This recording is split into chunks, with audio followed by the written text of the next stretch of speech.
Hello everyone, मैं हूं मनोज और आप देख रहे हैं साइंस स्कूल ब्लॉग।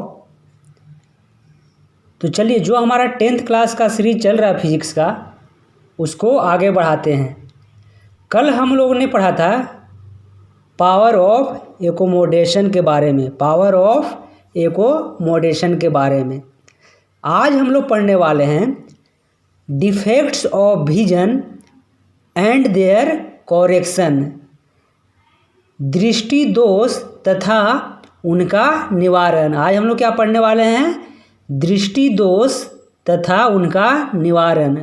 जो हमारे आई में दोष होते हैं, आँख में दोष होते हैं, वो किस कारण होता है और उनका निवारण क्या है, उनका उपचार क्या है। तो चलिए, सबसे पहले हम एक बात सुनिएगा ध्यान से। देखिए, जो भी हम आपको क्वालिटी दे रहे हैं ना, बहुत ही बेस्ट क्वालिटी दे रहे हैं। पहली बात तो ये है, आपको ऐसा क्वालिटी किसी भी चैनल पे नहीं मिलेगा, इसकी गारंटी है फुल। देखिए, सबसे पहले अगर हम बात करें तो दुनिया में हर चीज़ का एक लिमिट होता है।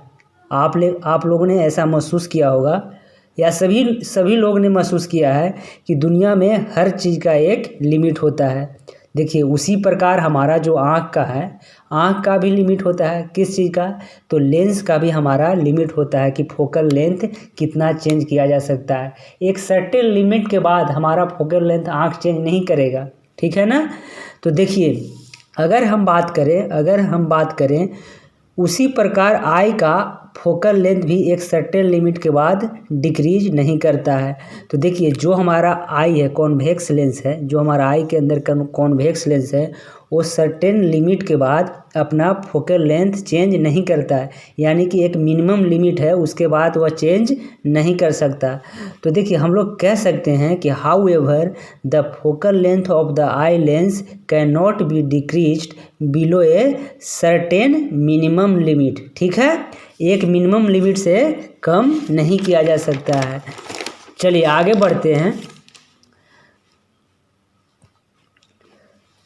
To see an object comfortably and distinctly, you must hold it at about 25 centimetre from the eye।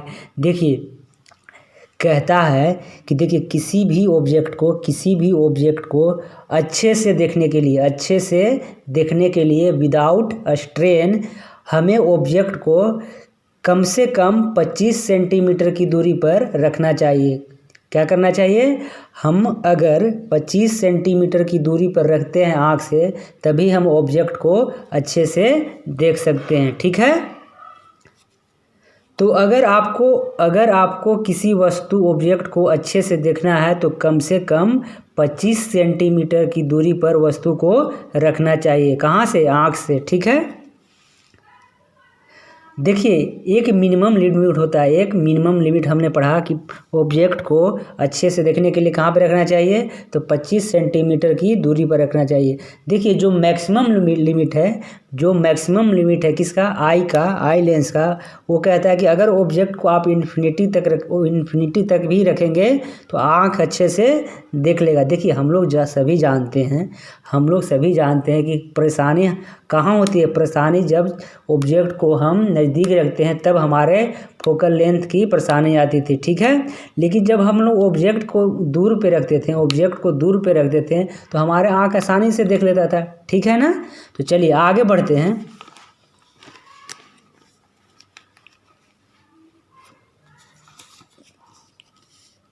देखिए, तो हम कह सकते हैं कि जो लीस्ट विजन होता है, जो least vision of human I 25 centimetre है। तो हमारा लीस्ट विजन क्या है हमारा ह्यूमन आई का? तो 25 सेंटीमीटर, यानी कम से कम ऑब्जेक्ट को 25 सेंटीमीटर की दूरी पर रखना चाहिए आई से। ठीक है। देखिए, maximum limit of the human I at infinity, maximum क्या है? इन्फिनिटी। तो हम लोग कह सकते हैं ना कि जो हमारा ह्यूमन का आई है उसका लिमिट कितना है? तो ग्रेटर देन और इक्वल टू 25 सेंटीमीटर और less than equal to infinity. यानी कि 25 सेंटीमीटर कम से कम दूरी होना चाहिए और ज़्यादा से ज़्यादा इन्फिनिटी। ठीक है। चलिए आगे बढ़ते हैं।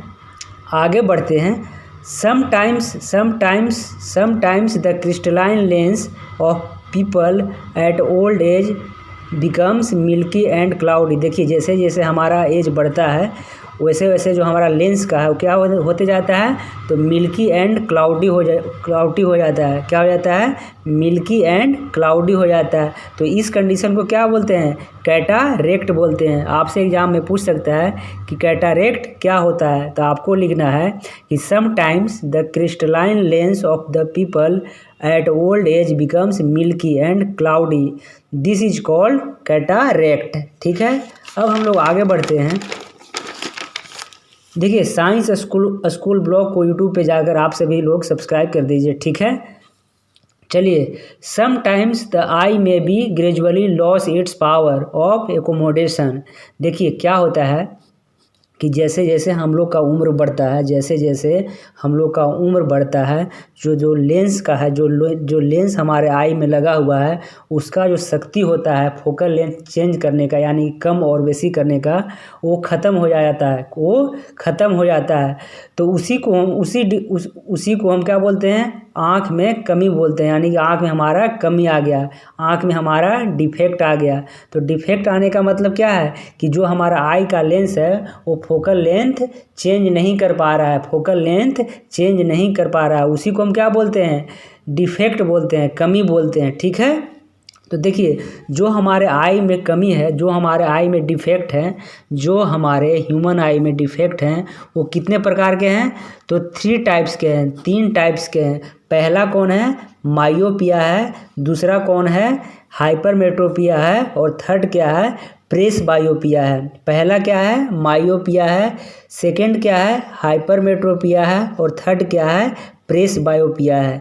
तो देखिए हम लोग तीनों का बारीकी से हम लोग डिस्कशन करेंगे, लेकिन आज हम लोग करने वाले हैं मायोपिया के बारे में। देखिए आज हम आपको ऐसी चीज़ बताएंगे जो आपको पहले से पता नहीं होगा, एकदम 100% इसका हम गारंटी लेते हैं। ठीक है, कुछ लोग को पता होगा लेकिन सबको नहीं पता होगा। हम आपको एकदम बिल्कुल प्रूफ करके दिखाएंगे कि मायोपिया में होता क्या है और हमारा जो कमी है, कमी को दूर कैसे करते हैं, और मायोपिया किसके कारण होता है। तो चलिए अभी हम लोग स्टार्ट करते हैं मायोपिया। ठीक है, जिसको कि हम नियर साइटनेस बोलते हैं। ठीक है, और इसको हिंदी में क्या बोलते हैं? निकट दृष्टि दोष। तो चलिए अभी हम लोग पढ़ रहे हैं मायोपिया के बारे में, यानी कि नियर साइटनेस के बारे में। तो चलिए अब इसका मतलब क्या होता है? निकट दृष्टि दोष। देखिए निकट दृष्टि दोष में क्या होता है? मायोपिया में हम नज़दीक की वस्तु दिखता है। देखिए मायोपिया में क्या होता है कि नज़दीक की वस्तु दिखता है और दूर की वस्तु नहीं दिखता है, वो क्या होता है? मायोपिया होता है। तो देखिए हम लोग पावर ऑफ एकोमोडेशन में देख चुके थे। जो हमारा कल का लेक्चर हुआ था, क्लास हुआ था, उसमें हम लोग देख चुके थे कि जब नज़दीक की वस्तु को देखते हैं, जब नज़दीक की वस्तु को देखते हैं तो आँख को ज़्यादा पावर लगाना पड़ रहा था। जब हम लोग नज़दीक की वस्तु को देख रहे थे तो आँख को ज़्यादा पावर लगाना पड़ रहा था, है ना? आँख को ज़्यादा पावर लगाना पड़ रहा था। इसका मतलब होता है कि मायोपिया में क्या होता है कि हम नज़दीक की वस्तु ही देखते हैं ओनली, तो इसका मतलब हुआ कि आँख को ज़्यादा पावर लगाना पड़ रहा था। यानी कि पावर इक्वल टू क्या होता है? 1/f। एफ क्या है? Focal length. तो पावर ज़्यादा था, इसका मतलब यही ना हुआ कि फोकल लेंथ कम होगा। तो देखिए फोकल लेंथ कब होता है? तो फोकल लेंथ कम तब होता है जब हमारा लेंस थिक होता है, यानी कि मोटा होता है। ठीक है, उसका लेंथ कम होता है। ठीक है, तो अगर फोकल लेंथ कम होगा इसका मतलब लेंस का कर्वेचर भी छोटा होगा। तो अगर फोकल लेंथ कम होगा तो लेंस का कर्वेचर क्या होगा? छोटा होगा। इसका मतलब इस स्थिति में हमारा आई के अंदर लेंस मोटा और छोटा होगा। हमारे आई के अंदर क्या होगा इस स्थिति में? कौन सी स्थिति में? तो मायोपिया में। तो लेंस छोटा छोटा होगा और मोटा होगा, ठीक है। तो देखिए जब मायोपिया हुआ, जब हम लोग को मान लेते हैं कि मायोपिया हो गया, तो क्या होगा, लेंस छोटा होगा हमारे आई के अंदर। तो देखिए जो ऑब्जेक्ट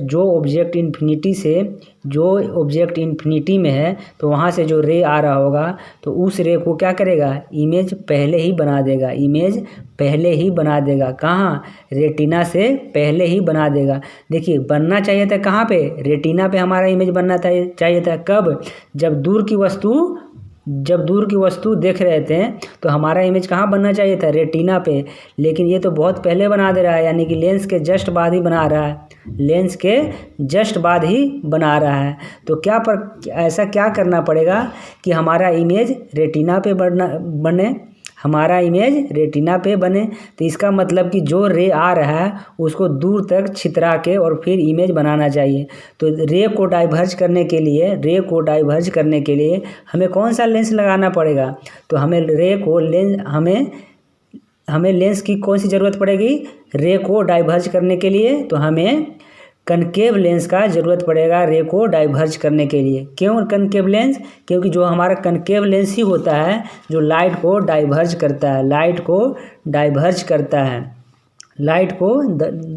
करता है। इसका मतलब इस कमी को कनकेव लेंस दूर करेगा, ठीक है।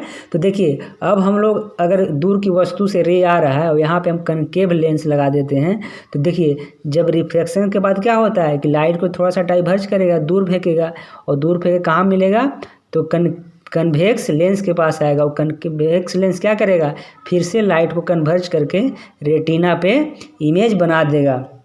तो यहाँ पे कनकेव लेंस क्या किया, लाइट को डाइवर्ज किया, और कन्वेक्स क्या किया, दोबारा से लाइट को कन्वर्ज करके और रेटिना पे इमेज बना दिया। तो देखिए जब हम लोग कनकेव लेंस का यूज किए तो हमारा क्या हुआ, इमेज रेटिना पे बनने लगा। यानी कि कनकेव लेंस ही ऐसा है जो हमारे कमी को दूर किया। कौन से कमी को, जब हम दूर की वस्तु को देख रहे थे तो पहले हमारा इमेज क्या बन रहा था, यहाँ पे बन रहा था, लेकिन जब हमने कनकेव लेंस का यूज किया तो हमारा इमेज रेटिना पे बनने लगा।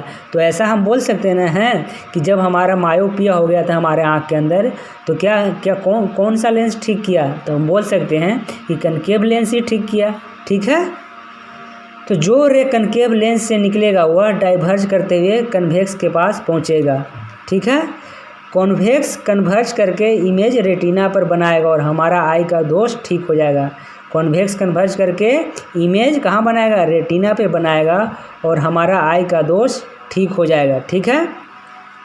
तो हमने अभी देखा कि कौन सा लेंस यूज किए ठीक करने के लिए दोष को, तो कनकेव लेंस लगाएं, ठीक है। तो मायोपिया ठीक करने के लिए हम लोग कौन सा लेंस की यूज किए, तो कनकेव लेंस यूज किए, ठीक है।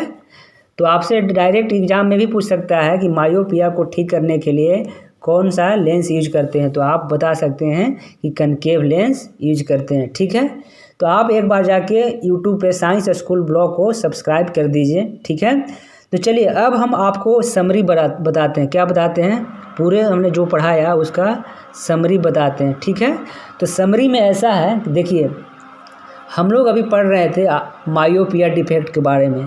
कौन से डिफेक्ट पढ़ रहे थे, मायोपिया में क्या होता है कि नज़दीक की वस्तु तो दिखता है लेकिन दूर की वस्तु नहीं दिखता है। नज़दीक की वस्तु दिखता है, इसका मतलब यही हुआ कि लेंस को ज़्यादा पावर लगाना पड़ रहा था। तो ज़्यादा पावर लगाना पड़ रहा है, इसका मतलब क्या था कि उसका फोकल लेंथ छोटा हो गया था, ठीक है। किस में, मायोपिया में। और छोटा होने के कारण दूर की वस्तु जो आ रहा था उसके इमेज नहीं बना पा रहा था। तो देखिए जो दूर का वस्तु था उसका इमेज बनाने के लिए हमने क्या किया कि एक कनकेव लेंस लगाया, और कनकेव लेंस क्या किया कि लाइट को डाइवर्ज करके रेटिना पे बनाने लगा, ठीक है। तो चलिए आज के लिए हम लोग इतना ही रखते हैं।